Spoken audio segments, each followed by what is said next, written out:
자, 이제 트럼프 행정부가 뭐 하는지 이거 이야기하려면, 재정 긴축과 관세 전제 요걸 설명하려면 요걸 이해를 해야 되거든요. 트릴레마. 어, 문제는 어디서 아시는 분들도 있을 거예요. 그 세 가지 정책 중에 두 가지는 할 수 있는데 한 가지는 포기해야 된다. 문제는 이제 그거를 목록으로 들으면은 그냥 알고는 있어요. 근데 이해는 못해요. 저는 이해를 시켜야 되는 입장이고 그걸 한번 시도를 해보려고 합니다. 여러분들이 조금 도움이 될지 모르겠지만은 최대한 이해를 할 수 있도록 제가 잘 설명하려고 노력을 해보겠습니다. 근데 안 될 수가 있어요. 그 안 되는 건 인간 본연의 약함이자 저의 한계점이기 때문에 그거는 양해해 주셨으면 감사하겠습니다.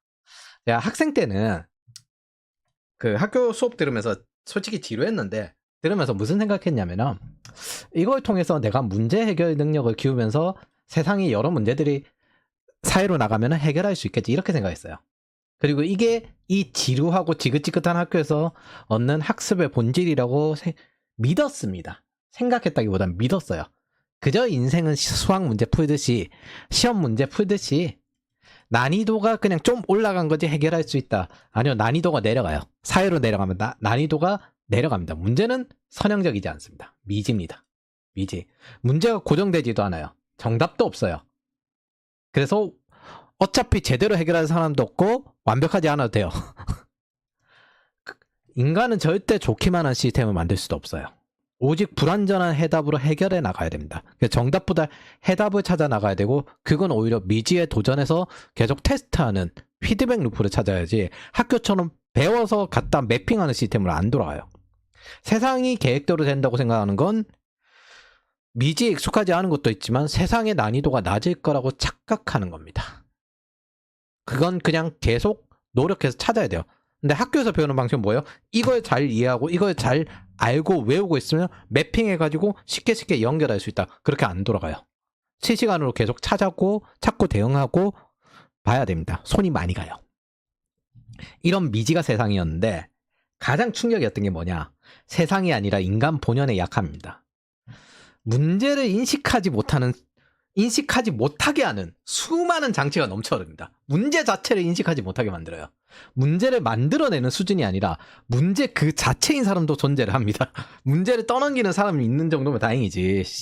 그리고 그 사람들이 살아가는 방식은 대중에게 문제를 인식하지 못하게 하거나 아니면 다른 것이 문제인 척 이야기하는 프로파간다로 생존해요. 회사에서 보면 있잖아요.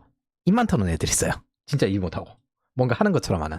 이거 있고요. 두 번째, 일 더럽게 못하는데 성격이 좋은 듯한. 근데 그 사람들은 거기에 기생을 하는 거거든요. 그걸로. 그래서 일을 계속 다른 사람이 부담으로 떠넘겨요. 그래서 회사에서 다니다 보면 성격 나빠도 일 잘하는 사람이 제일 좋아요.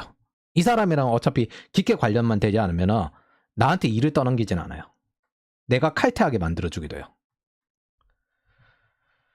그런데 현실에는 그런 것들이 동작하지 않는다는 겁니다. 중요하지 않은 걸 중요한 것처럼 만들 수도 있습니다. 대표적으로 로맨틱 이데올로기죠. 이게 신자파가 뜨기 전에 사랑이란 개념과 그 이전의 사랑이란 개념이 다릅니다. 그 이전의 사랑이란 개념은 예수가 네 원수를 사랑해라는 개념은 있잖아요. 그 원수를 사랑하라는 게 감정적으로 사랑하라는 게 아니에요. 징계를 하든 뭘 하든 제도로서 접근하라는 겁니다. 제도 안에서 똑같이 적용시키는 게 사랑이에요. 근데 우리의 감정이란 건 내가 힘을 가지고 있으면 제도로 하는 게 아니라 힘으로 두들겨 패고 싶잖아요. 그런 거 하지 말고 제도를 지키면서 하라는 겁니다. 안 되면 포기하는 거예요. 감정적으로도 포기하고. 그런 게 사랑이거든요. 예를 들어 자식이 잘못을 저질렀어요. 그런데 그 자식을 엄하게 제대로 혼내는 거, 그 규율을 갖추면서 규율적으로 혼내는 거, 그런 것들이 준수해야 돼. 감정을 억누르고 준수해야 돼. 올바른 사랑이고 그런 것들이 희생이고 헌신이다 라고 이야기하는 겁니다. 유혹에 빠지지 마라, 미혹에 빠지지 마라는 개념이 이런 거예요. 이성적으로, 제도적으로, 감정적으로 접근하지 마라. 그렇다고 해서 감정 교류를 하지 말라는 게 아니라, 그래서 믿음, 소망, 사랑, 그것 중에 사랑이 제일 크다는 개념은 이 사랑 전체적인 제도를 이야기하는 겁니다. 그러면서 감정으로서 나쁘게 대하는 거 이런 거 절제하고 제도로서 징계해라, 이런 식으로 하는 거예요. 그런데 요런 식으로 꼭 그걸 문제 자체를 만드는 그 자체인 인간도 존재하고 문제 그 자체인 사람도 존재하고 아무것도 문제가 아닌데 문제인 것처럼 보게 만드는 사람도 존재하고 뭐 중요하지 않은 걸 중요한 것처럼 만드는 사람도 존재합니다. 이 인류악이야 인류악. 내가 보기엔 이런 인간들과 같은 방식으로 싸우는 게 정치 아니면 난 영향을 안 받겠어. 그러면서 실질적인 해결만 하고 있는 게 경제입니다. 낭만을 추구하면 있잖아요. 그건 기호기 때문에 절대 돈을 벌 수가 없습니다. 왜? 내가 좋은 거 하는 거잖아. 나의 낭만과 다른 사람 대중의 낭만이 일치하면 모르겠지만 영원히 일치할 수도 없고 세대가 바뀌면 다른 낭만들이 생길 테고 근데 사람들의 낭만을 이룰 수 있게끔 그 사람들에게 제공을 하는 거 그거는 많은 노력이 필요합니다. 그리고 찾아야 되는 거고 그건 경제죠. 다른 사람이 돈을 주는 것들 다른 사람이 좋게 만드는 게 내가 일을 하는 거고요. 대신에 내가 불편하죠. 근데 내가 편하다면 다른 사람이 일을 하고 있는 겁니다. 근데 내가 편한데 돈도 벌겠다. 그거는 양아치 심리죠. 어쩌다 운이 좋으면 똑같을 수도 있어요. 자, 돌아가죠. 길은 왜 길입니다. 제가 이거 어디서부터 시작할까 고민했는데 다시 인플레이션으로 돌아갈 수밖에 없어요. 인플레이션은 정부가 일으킵니다. 그리고 이 시기 요 1차 세계대전 끝나고 난 다음에 케인즈의 활동 시기예요. 케인즈는 이 당시에 인플레이션도 같이 있었는데 그거 자료는 따로 안 가져왔어요. 어차피 전쟁 끝나면 전부 인플레이션이지. 자, 케인즈는 영국의 보유드인 행정부 때 막대한 돈을 뿌리면 침체가 해결될 거라고 이야기했습니다. 1차 세계대전 끝나고 난 다음에 이 정도 국가 부채 있는데 요 보유드인 행정부 때 돈을 뿌리라라고 이야기를 했어요. 근데 당시 케인즈가 주장한 바는 일반적인 경기 침체의 아이디어랑 같습니다. 정부 지출 확대랑 공공 투자를 통해서 일자리 창출하고 통화 공급 확대하고 우리나라 치면은 김대중 행정부랑 그 다음에 이명박 정부 때 했던 것들이죠. 이런 걸 통해 가지고 경기 부양을 주장했습니다. 이게 일반 이론이라고 체계화되어요. 이걸 연장해서 케인즈주의자들은 지속적으로 재정 지출을 주장합니다. 근데 뉴딜 때 그렇게 많은 돈을 뿌리고도 침체가 해결되지 않았거든요. 그걸 뭐라고 주장하냐면 돈을 더 뿌리지 않았어라고 이야기를 했습니다.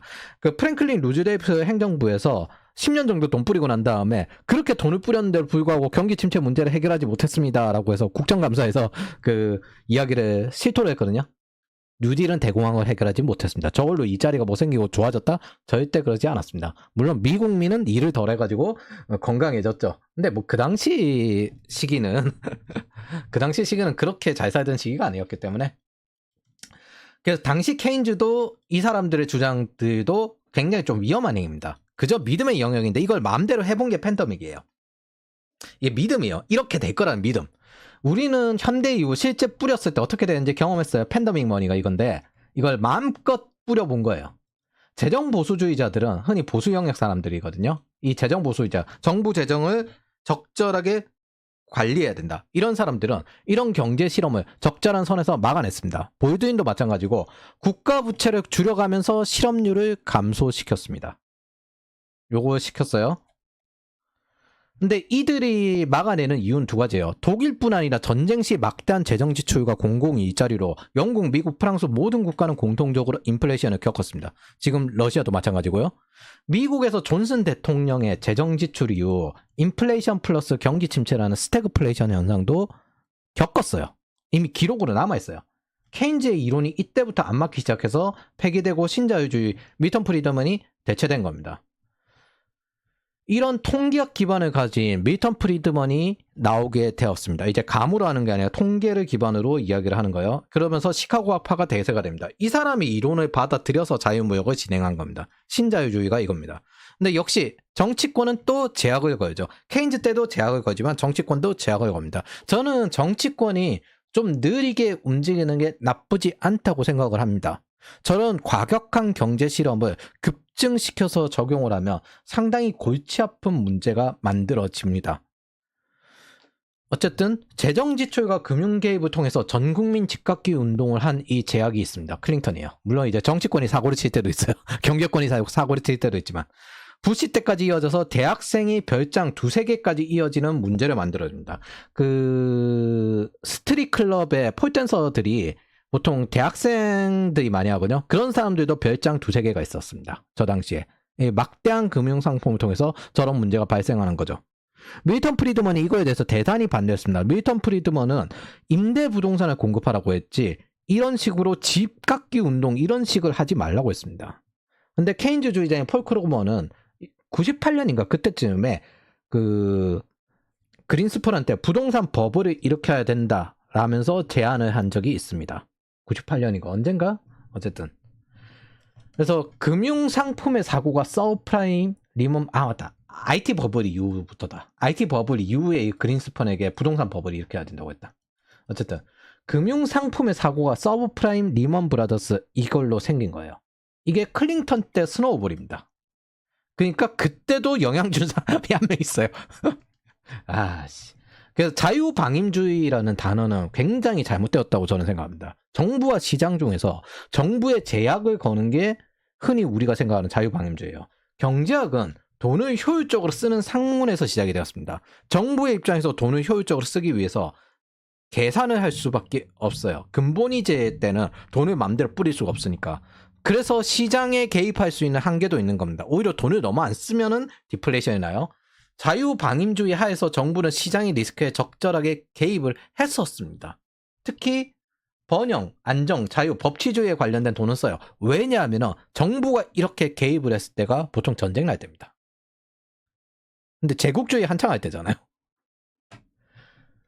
그러면 시장 개입주의자들은 정부의 재정에 무한한 자유를 사용했습니다. 책임 없는 자유. 근데 반면 시장 경제에 제약을 가해요. 그러니까 정부의 제약을 가하냐, 정부 재정의 제약을 가하냐, 시장 성장의 제약을 가하냐, 이 정도 차이입니다. 바꿔 말하면 시장이 상대적으로 해방되냐, 정부가 상대적으로 해방되냐, 이 차이입니다.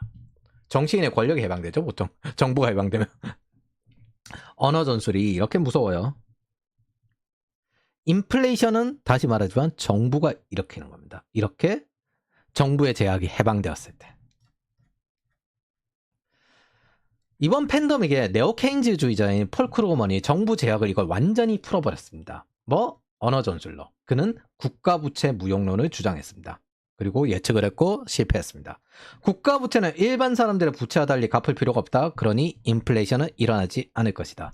연준의 파월은 인플레이션은 일시적일 거라 이야기하고 진정을 시킵니다. 폴 크루그먼의 이런 주장은 2012년 이전에도 이루어졌는데 이 사람이 뭐라고 했냐면 통계로 밀턴 프리드먼 계열 시카고 학파들이 거짓말을 하고 있다면서 누구도 국가 부채를 이해하지 못한다라고 주장했습니다. 저는 도대체 이 사람이 언제부터 이런 주장을 했는지 궁금했는데 무려 레딧에서 14년 전에 댓글 달린 것도 봤어요. 뭐야 이거. 오우 씨. 그럼 도대체 언제부터 주장하는 거야? 근데 현실은 통계였고요. 폴 크루그먼의 말은 믿음이었습니다. 이후 제가 자주 반복했던 내용들입니다.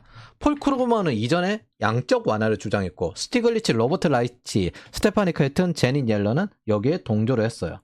2010년 동안 밀턴 프리드먼이 주장했던 알코올 중독 같은 국가 부채와 통화 정책은 유럽과 일본, 미국의 양적 완화라는 이름으로 진행이 되었습니다. 청년들은 그 막대한 머니터리로 인해서 부동산 가격이 오르고 가난해졌어요. 부동산은 청년들을 짓눌러 미래의 희망보단 농로로 살게끔 만들었습니다. 그래서 안주하죠. 중국에는 요새 탕핑종 튀어나오면서 새가 되고 싶다 이러고 앉아있고 해방되고 싶다는 거죠. 사실은. 중년들은 자산이 늘어나게 되었습니다. 이 양적 완화로 신뢰를 받고 자파 문화가 전 세계를 장악한 2022년 전 세계는 폴 크루그먼의 국가부채 무용론을 주장했습니다. 국가부채는 갚을 필요 없고 무한히 뿌려도 된다. 그게 팬데믹 머니의 배경입니다. 이 제약이 풀려버렸어요. 정부의 제약이. 인플레이션은 난리가 없다. 당연히 이런 정책이 지속될 리가 없죠. 지속되는 건 인플레이션이었고 정책은 지속되지 않지만 인플레이션은 지속이 되죠. 이 인플레이션에 폴 크루그먼이 인플레이션임을 인정하고 내가 인플레이션에 관해서 틀렸다라고 할 때부터 문제가 심각해집니다. 왜? 저 사람의 예측이 이미 뿌린 돈이기 때문에 맞았어야 되는데 문제는 틀린 게 되어버렸어요. 일본처럼 저축할 줄 알았다. 이렇게 말하고 부채를 갚아야 되는 상황이 되어버렸습니다. 안 갚을 생각이었는데 갚아야 되는 상황이 되었어요. 안 갚을 줄 알았는데. 이미 돈은 뿌려졌습니다. 2010년대에 짓눌리고 2020년대에 짓눌리게 되었습니다. 그 부채의 이득은 기성세대들이 했고요. 이 역겨운 실버 민주주의의 절정이 여기서 나온 겁니다. 그렇게 부채를 갚아야 할 기록이 되어버렸습니다. 저는 이 기록을 조금이라도 역사에 남기길 바랍니다. 누가 했는지, 그리고 어떤 사람들이 여기에 동조했는지. 전 세계 윗세대 그리고 좌파 케인즈주의자들이 지금 청년 세대를 노예로 만들었다고. 전달성이 떨어져요. 이런 거 처음에 적으면. 근데 왜 이걸 반복하냐? 역사의 기록이라도 남길 바라는 마음입니다. 저 사람들은 죄인이라고, 착취자이고 압제자라고, 출신으로서가 아니라 사람의 내용으로서 역겨운 죄인입니다. 저 폴 크루먼 같은 사람들.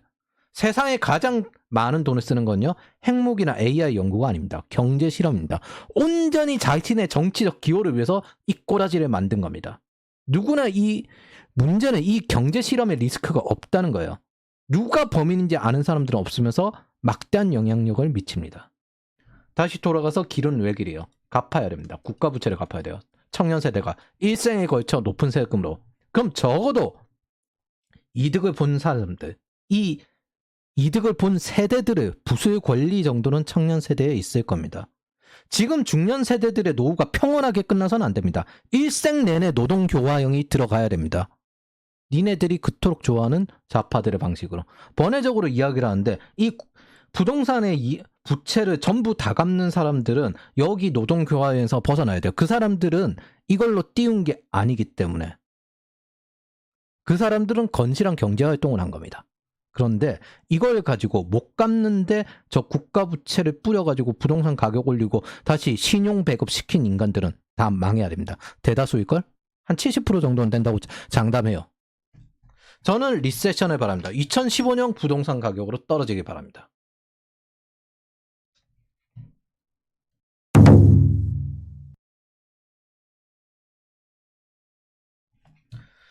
자, 그럼 이제 본론으로 들어가 보죠. 자기 조직화란 개념이 있거든요. 무역 적자가 올라가면요, 국가 부채가 올라가요.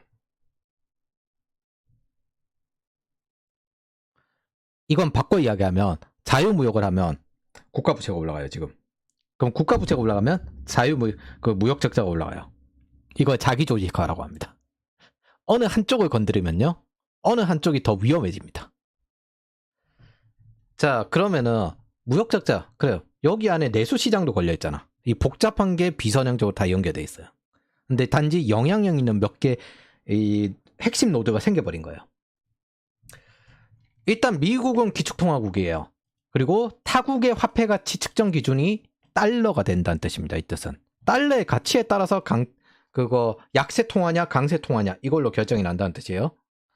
쌍둥이 적자, 이 무역 적자와 재정 적자, 이 자기 조직화 현상이 만들어지는 이 상태, 이걸 해결해야 됩니다.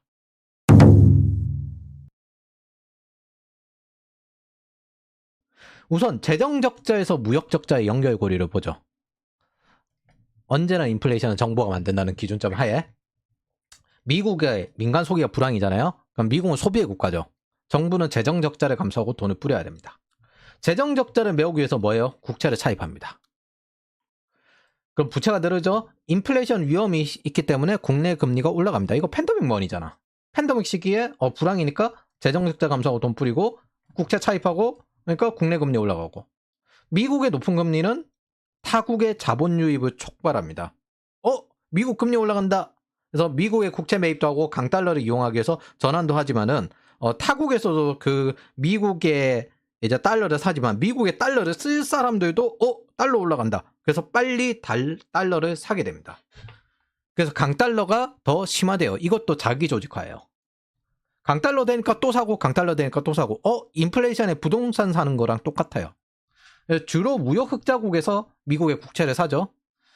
자, 강한 통화는 수출을 비싸게 만듭니다. 그리고 수입을 지출하게 만들어서 무역 적자로 이어지게 돼요.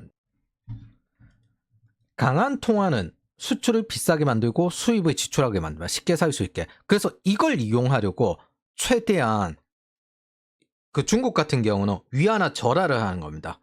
그리고 그 과정에서 미국 달러를 매수를 하고 자기네 위안화를 매도를 하는 거예요. 이런 식으로 계속 위안화를 절하시켜서 약달러로 수출을 잘 하려고 하는 겁니다. 아니, 그 약 위안화로 수출을 잘 하려고 하는 겁니다. 이 현상을 미국의 양털깎기라고 합니다. 이 시기 미국은 소비가 늘어나요. 강달러로 타국에도 단기적으로 많은 소비를 해주게 됩니다. 우리는 이거 겪었죠. 미국인이 전 세계에 놀러 다니는 거. 그래서 무역 적자가 확대될 수밖에 없게 됩니다. 금리를 쫓아가던 타국은 너무 이제 강달러인데 금리 쫓아가요. 인플레이션이 늘어나니까. 어느 시점 되면 이건 단기 소비이기 때문에 항복하고 먼저 금리를 내려버립니다. 그럼 뒤늦게 연준이 금리를 한두 번 내려요. 그러다가 더 안 내려가? 그러면 나 기다린다. 그러면 이제 다른 쪽이 항복하고 또 내린다. 그래. 그럼 우리도 이제 내릴게. 이때 진짜 폭락이 시작이 됩니다. 2024년 12월 18일 이후 지금이에요. 이제 강달러로 인한 소비 증대 한계점이기 때문에 그렇습니다.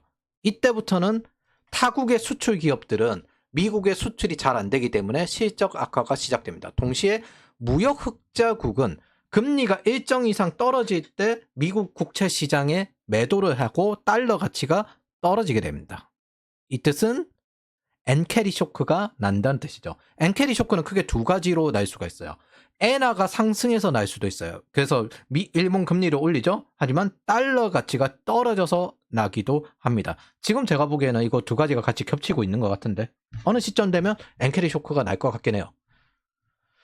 자, 2024년 12월 딱 두 번 떨어뜨렸죠. 이 이후부터 한 요쯤 되거든요. 요쯤 어딘가쯤 되거든요. 이 이후부터 이제 폭락할 시기가 올 겁니다. 그냥 기다리는 거예요. 이 이후부터 손대면 안 돼요. 솔직히 한 번 떨어졌을 때부터 손대면 안 돼요. 그리고 저는 요때쯤에도 계속 채권 사고, 요때도 채권 사고, 요때도 채권 사고 계속 샀어요. 아니, 그 상관없어요. 그거 떨어지든 말든 5% 배당 계속 받는 게 나아요. 이걸 경험해 본 사람은 알거든요.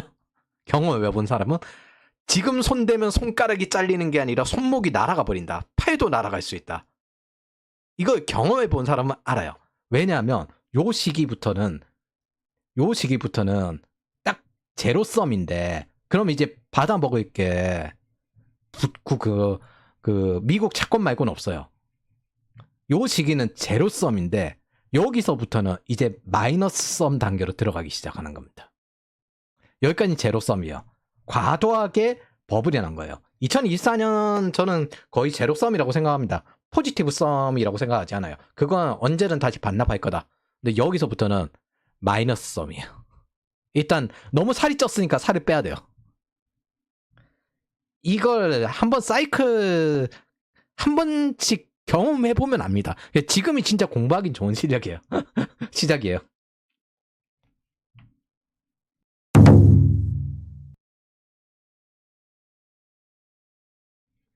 자, 총수요 효과. 무역 적자가 심화됩니다. 재정 적자가 무역 적자로 나아가는 걸 이야기를 했어요. 그럼 이거는 지금 긴축을 하면 무역 적자가 심화될 수 있다는 거잖아요. 도지가 지금 하고 있는 거. 자, 먼저 돈을 뿌린 상황도 있습니다. 돈을 뿌리면 총수요가 늘어나요. 이게 케인즈 정책의 핵심이자 목적이니까 금리를 올린다고 민간 시장의 소비가 즉시 줄어듭니까? 아니죠. 풀린 돈은 제로섬이에요. 이제 금리를 올렸다는 건 통화량을 좀 줄이겠다는 거잖아요. 한시적으로. 그럼 제로섬이지. 혹은 마이너스 썸으로 전환될 수도 있고. 그러면 그 돈은 어디로 몰리냐? 부자들, 이자 받을 수 있는 사람들. 나는 가만히 있어도 돈이 늘어나. 이런 사람들. 이런 사람들에게 늘어나죠. 그리고 이 사람들은 소비가 늘어나고 그 하위의 소비는 줄어드는 구조로 돌아가게 됩니다. 추가로 돈을 안 푸는 거니까 이거 비트코인이랑 똑같아요. 비트코인은 통화량의 한계가 있잖아요. 그럼 여기서 생산성 발전하는 사람들만 화폐 가치가 올라가는 결과를 얻는 겁니다. 그걸 뭘로 해요? 채굴로 하잖아요. 진짜 붕괴는 부자들이 소비를 줄였을 때 진짜 생기는 겁니다. 중국 같은 경우. 바꿔 말하면 이 소비가 줄지 않는 한 총수요는 떨어지지 않습니다. 이런 총수요 확대 현상은 쉽게 말하면 경기 침체가 안 생겼으면 다른 사람이 돈을 쓰고 있다 생각을 하시면 됩니다. 한번 풀린 돈은 쉽게 회수되지 않아요. 이런 총수요 확대 현상은 타국의 수입품을 사는 것으로 미국의 무역 적자를 확대시킵니다. 어찌됐든 총수요는 확대되었기 때문에 구매력이 증대했어요. 타국의 수입품을 사요. 단지 이제 부자들이 더 많이 사는 거죠. 평소에는 일반 사람들도 다 샀지만. 즉 무역 적자를 감수하고 국내 소비를 보존하느냐, 무역 흑자를 대신 내는 것처럼 한국처럼 내수 불황을 만드느냐의 딜레마가 있습니다. 요거 정확히 이야기해보면, 한국 버전을 이야기해보면 20, 30대가 명품 사다가 이제 돈이 떨어지잖아요. 그럼 이제 40, 50대밖에 구매를 할 수 없습니다. 혹은 노인들. 요거랑 같습니다. 제로섬입니다. 그래서 이건 두 가지 현상을 쉽게 알 수 있게 합니다. 한번 올라간 인플레이션은 끈적하게 남아있습니다. 그렇다면 총수요도 끈적하게 남아있다는 뜻이 되고 제로섬 상태가 되는 겁니다. 한번 올라간 가격처럼 쉽게 떨어지잖아요. 새로운 경쟁사가 나와서 떨어뜨리고 저가 첩이 사라지듯 한번 벌고 쓱 사라지는 거지. 단기적 제로섬인 거지. 그래서 부어치킨 같은 이런 구조가 20, 30년 가기가 진짜 어려운 겁니다. 반면 한솥이 진짜 대단한 거고 지금도 저걸 버티고 있으니까. 금리를 올리면 어떻게 된다? 일을 해도 가난해지는 사람들이 생기지만 일을 하지 않아도 더 부자가 되는 사람들도 동시에 생기게 됩니다. 뭐 남들 그렇게 부채 이렇게 딱 할 때 현금 많이 모아둔 사람들, 그런 사람들이 이자를 꼬박꼬박 받아가면서 널널해지는 거야. 그러면서 오히려 대공황 때처럼 건강해지겠지. 평소에 모아둔 돈으로 채권을 사는 이유가 이겁니다. 저런 시기 때. 진짜 경제적 자유는 있잖아요. 시장의 영향을 받지 않는 것이지 돈을 펑펑 쓰는 게 아닙니다. 대부분 사람들이 착각을 하는데 무관심하면 뭔가 좋다라고 착각하는데 관심을 가지지 무영향을 받는 게 제일이에요. 해일이 오는데 거기에 대해서 무관심하면 죽어요. 해일이 와도 거기에 미리 대비를 해서 무영향을 받기 위해서 노력을 하는 겁니다. 가만히 앉아서 무영향을 받는 게 아니라 보고 영향을 빼기 위해서. 그래서 야구도 요즘 완봉 투수가 적어지는 거고, 축구 같은 경우에도 데이터로 해서 최대한 리스크를 없애는 거고, 투자도 리스크 없이 가는 거고, UFC도 로우킥이 아니라 카프킥으로 가는 이유가 몸을 안 돌리잖아요. 리스크를 없애는, 무영향을 받는 거예요. 그리고 상대는 영향을 받아라. 제로섬인 상태에서 영향을 적게 받는 사람일수록 그 제로섬을 먹는 거고, 포지티브 썸일 때는 같이 끼어드는 거고, 마이너스 썸일 때는 뭐 채권이나 사야지. 이건 그냥 보존만 해도 이익입니다. 하락을 맞는 것보다 낫다는 이유가 이런 거죠. 그래서 백엔드 멘토랑 만났을 때 이 이야기를 하더라고요. 어제 만났는데 30대가 집을 사면 병시다. 그리고 30대가 명품을 사면 버블이다. 30대가 가차를 하면 불황이다. 와, 그거 듣고 와, 이 사람은 이걸로 판단을 하는구나. 원래 게임 회사 출신이거든요. 와, 재밌다. 그래서 카드 버블 때도 20, 30대가 백화점 주고 오객이었어요. 이후 끝나고 난 다음에 40, 50대가 이제 다시 또 백화점 주고 오객으로 넘어갔고, 보통 30대가 명품 살 때 부동산 산 건 재앙이 됩니다. 2025년 현재 보면 이게 명품 플랫폼이거든요. 물론 플랫폼 국감도 있었지만 신용카드 결제도 막히고 이런 상태가 되죠. 그리고 2025년 현재 요일드종 모시기 이러면서 이런 걸 하죠. 카드 버블 사태 이후 소비를 줄였다 쭉 하고 있습니다. 그리고 다시 또 이제 경기가 좀 좋아지니까 2006년 젊어지는 명품 수업 버블이라는 거죠. 이거 근데 제가 요 시기쯤에 홍보회사에서 근무를 했잖아요. 요 시기에 20, 30대 여성이 대부분이었다 뭐 쭉 하거든요. 이거 그냥 가짜입니다. 이걸 팔려고 하는 가짜 그 홍보 자료입니다. 이때는 이런 것도 있었어요. 그 방송에 나와요. 아침 방송에. 그래서 바쁜 직장인들은 아침을 꼭 먹어야 하는 게 건강이 있기 때문에 이 아침을 먹기 위해서는 그 켈로그 이런 거 괜찮다라고 하면서 그런 거 이제 자식에게 먹여주는 거 나와요. 그 홍보회사 그 임원분이십니다. 그런 것들. 홍보회사 임원분들이 있습니다. 혹은 직원일 수도 있고. 그런 것도 나오고, 이때는 그런 것도 있었다고 했어요. 그게 가장 먼저 끊어지는 게 광고비거든요. 그래서 홍보 쪽으로 돈이 더 몰릴 때였는데 카드버블 사태 나고 난 이후에 20, 30대가 입을 청바지가 그 줄잖아요. 그래서 이런 것도 있었어요. 이런 거.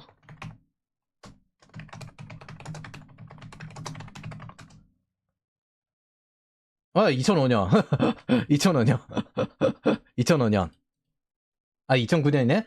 그 서프라임에 이런 거 나면은 저런 거 저거를 이제 재고가 남아도니까 이거를 재고해서 떨이파리 할 수는 없고 어떻게 하면 판매량을 증가시킬 수 있을까 저런 식으로 만드는 겁니다. 여러분들 새끼 먹는 것도 웨빙 바람 불면서 그 글로벌 신자유주의 되니까 이제 식량 위기가 해결이 됐거든요. FTA 이후부터. 그러니까 어떻게 하면 식량 이거 사용량을 늘릴 수 있을까 하다가 웨이빙 바라 하루 3끼를 드셔야 됩니다 라고 하는데 여러분들 그 아침 먹고 점심 먹고 저녁 먹고 그거 소화됩니까? 점심이란 게 가볍게 그 마음을 점화하는 개념이거든요. 근데 옛날에 육체 노동 하시던 분들도 하루에 2끼를 먹었는데 3끼를 먹으면 소화가 안 된다는 거예요. 바꿔 생각을 하면 그 농경사회는 생산성이 떨어져가지고 낮에 일좀 하고 더 이상 일을 안 해요. 그럼에도 불구하고 새끼를 안 먹는다는 거예요. 왜? 소화가 안 되니까. 그거 먹으려면 소화될 정도로 진짜 소식 이렇게 먹어야 돼요. 일반적으로 우리가 먹는 한 끼보다 훨씬 적게 먹어야 됩니다. 그 소화력 자체가 불가능합니다. 자, 서프라임 전을 봅시다. 2008년 백화점, 이건 통계니까. 통계로 들어가 있는 건 보통은 이제 그 가짜는 아닙니다. 근데 그 통계 여론조사 이런 건 가짜인 경우가 진짜 많았어요. 럭셔리 경쟁, 이거는 실제로 만들었다는 거잖아요. 그래서 명품만 이렇게 만들어가지고 경쟁하는 거, 이건 뭐다? 이건 뭐 다 그 젊은 청년들, 저 당시 젊은 청년들, 네, 보통 30대들이죠. 30대들이 돈을 제일 많이 쓸 테니까. 그 실제 20대 소비에서 명품을 샀다 이런 거는 그 돈 많은 금수저지만 그쪽 애들이고 30대는 이제 좀 임금 좀 쫓아가면 저렇게 쓰게 되거든요. 저 때쯤 썼다는 뜻은 이제 나름 잘 상황이 좋았다, 이게 버블이다 라고 생각을 하시면 됩니다. 케인즈 자체가 소비를 미덕으로 여기고 단기 소득 가설을 추종합니다. 변화시킨 중국 역시도 뭐 여기에 영향을 받았죠. 그래서 중국 구조를 엄밀히 말하면 케인즈 구조랑 똑같아요. 프랑스 모델 갖다 썼잖아요. 일본이랑 똑같이. 그래서 이 구조에서 소비를 증대시키는 걸 목적으로 하기에 단기 소비에 집중할 수밖에 없습니다. 그래서 과시형 소비에 집중을 해요. 안 그러면 안 돌아갑니다. 계급 이동성이 적은 계급주의 국가들에 통용되면 과시 문화, 허세 문화로 이게 확대돼요. 원래 계급주의에서 이게 추가돼서 과시, 허세, 나도 이 계급이 높아라고 증명을 해야 되는 상태가 되어버린 거예요. 미국 같은 경우도 똑같은 이 시기에 똑같이 하는데 미국은 약간 강한 개입주의, 그러니까 통합주의나 아니면 공동체주의 이런 문화가 아니라 강한 개입주의로 돌아가기 때문에 미국은 과시 문화보다는 자기의 개인 매니악한 문화로 좀 넘어가는 경우가 많습니다. 컬렉터 같은 게 생겨서 다른 쪽에 있는 사람들은 이해를 못하는 저게 무슨 팀이지? 이런 식으로 접근되는 경우가 많습니다. 반면 밀턴 프리드먼은 일생 소득 가설, 일생 내내 벌 돈을 기준점으로 생각한다는 가설을 믿어요. 그래서 둘 다 어느 정도 동작을 하는데 돈 많이 뿌리면 이게 맞아 떨어지고요. 그 다음에 장기적으로 생각하는 사람들은 이걸 맞아 떨어지긴 하는데 양쪽 다 재앙이 되는 게 무너질 때입니다. 버블 무너질 때.